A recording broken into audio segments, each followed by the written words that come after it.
ஆண்டவர் உங்க கூட இருக்கிறதுனுடைய மிகப்பெரிய அடையாளம் என்ன தெரியுமா? மிகப்பெரிய அடையாளம் என்ன தெரியுமா? நீங்க போய் நிக்க மாட்டீங்க. நீங்க எதுக்கும் போய் நிக்க மாட்டீங்க. ஒரு காலம் வரைக்கும் தான் சிஸ்டர், ஒரு காலம் வரைக்கும் தான் பிரதர்.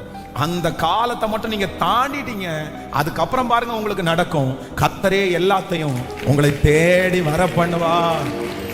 சிலர் சொல்லுவாங்க, உங்களுக்கு மட்டும் இது எப்படி கிடைக்குது, உங்களுக்கு மட்டும் இது எப்படி வாய்க்குது. ஆனா என்னமோ தெரியல, நமக்கு மட்டும் அப்படி வாய்க்கும் பாருங்க. அதான் ஆண்டவர் நம்ம மேல் வச்ச பெரிய இரக்கம்.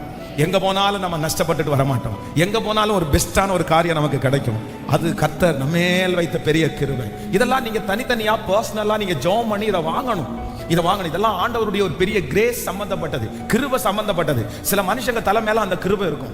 ஆனா சில மனிதர்கள் பாருங்க, எங்க போனாலும் அது அவங்களுக்கு வாய்க்கவே வாய்க்காது, எங்க போனாலும் அவங்களுக்கு கிடைக்கவே கிடைக்காது. ஒருவேளை அப்படிப்பட்ட சூழ்நிலையில நீங்க இருக்கலாம். ஆனா அந்த சாபத்தை ஆசீர்வாதமாய் மாற்றுகிற கர்த்தர் நம்மேல் இருக்கிறார், நம்மேல் இருக்கிறார்.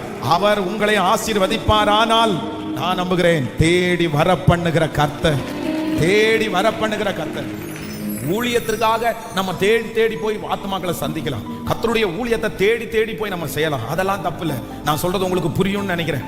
வேதம் சொல்லுது, ஆண்டவர் முதலாவது தேவனுடைய ராஜ்யத்தையும் அவருடைய நீதியையும் தேடுங்கள், அப்பொழுது இவைகளெல்லாம் உங்களுக்கு என்ன பண்ணுமாமா? அப்ப அந்த இடத்துல ஆண்டவர் சொல்றாரு, நம்ம வேலை என்னன்னா கர்த்தரை தேடுறதாப்பா உன் வேலை. கூட கொடுக்கறது கர்த்தரை கொடுத்துருவார்.